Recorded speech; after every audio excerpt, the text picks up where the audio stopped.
Kaya ba talaga ng 6 kilowatt solar ang aircon, lalo na kung dalawang aircon pa ang sabay ginagamit?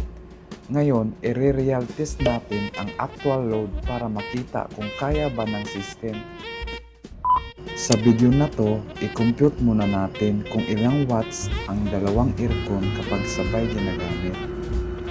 Ang unang aircon ay window type na 570 watts. Ang pangalawa naman ay split type aircon na 850 watts rated power input.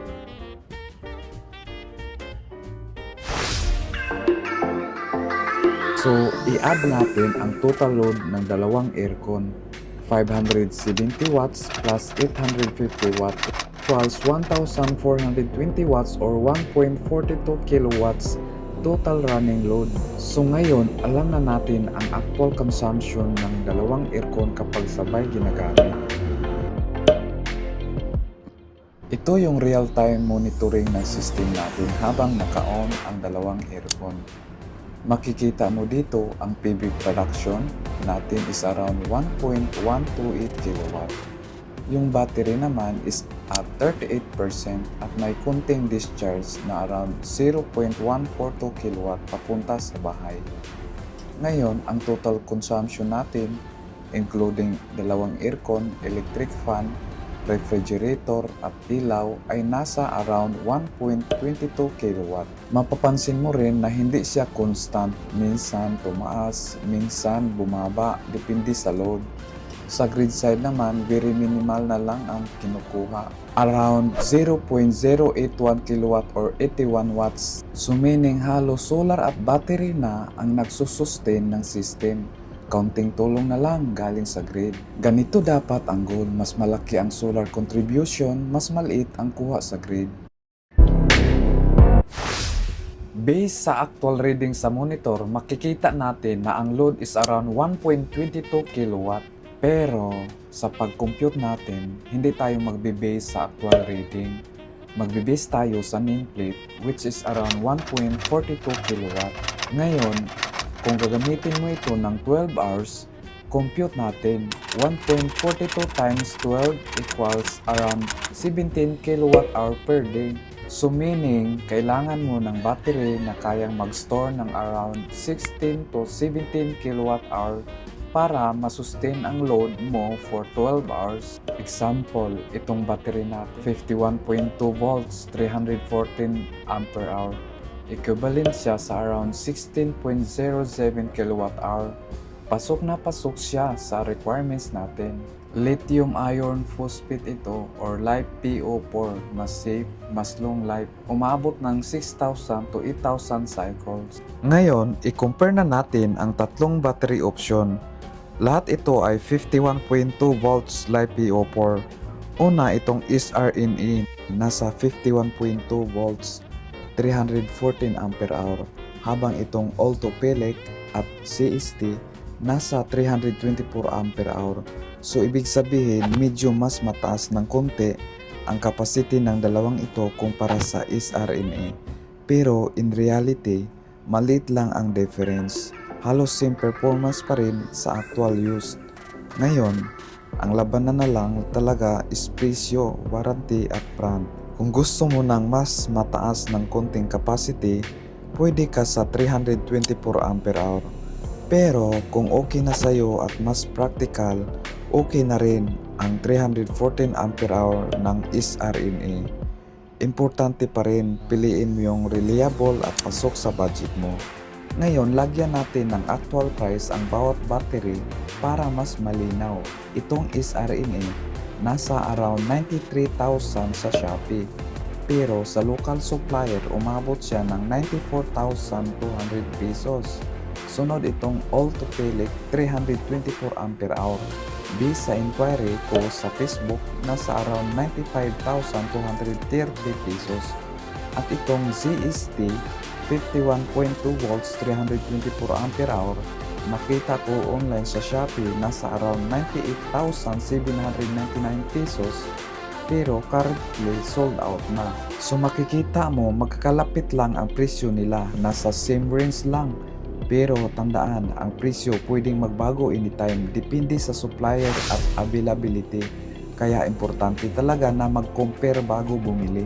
Ngayon, pag-usapan naman natin kung sulit ba or ilang taon bago mabawi ang battery. Example natin itong SRNA 51.2 volts, 314 ampere hour na nagkakahalaga ng around 94,200 pesos.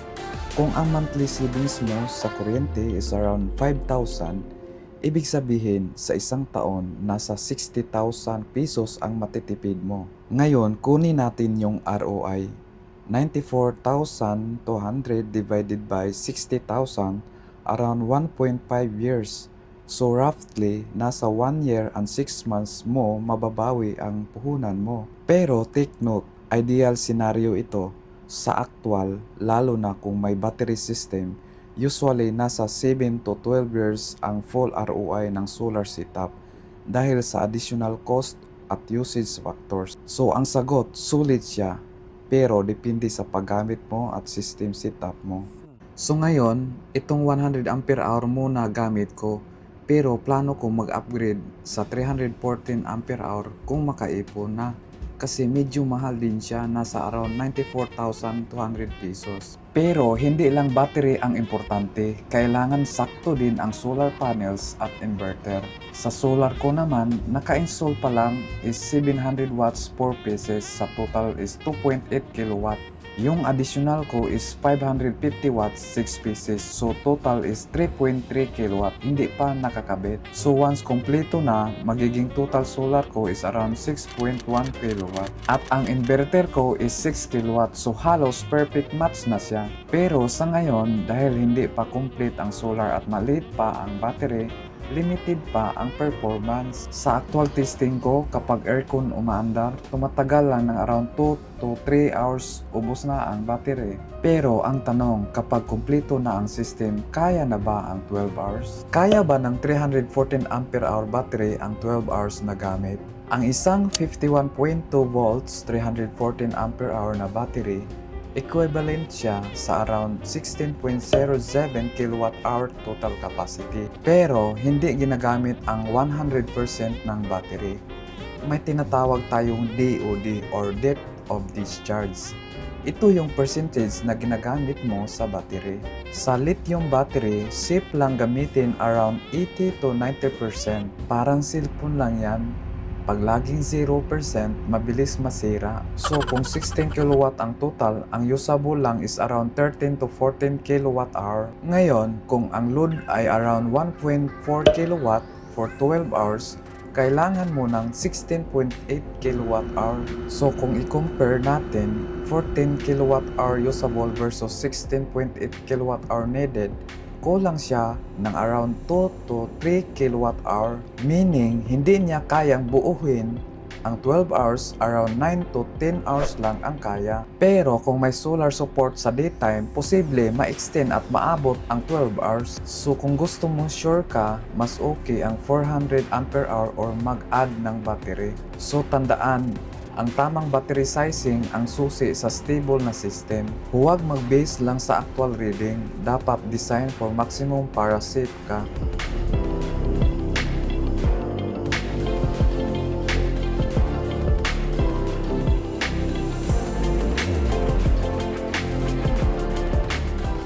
So after sa computation, na-analyze natin kung kaya ba sa 6 kilowatt solar ang 2 aircon with 314 ampere hour battery. Ang total load natin nasa around 1.4 kilowatt. Ang 314 ampere hour battery naman is around 16 kilowatt hour capacity.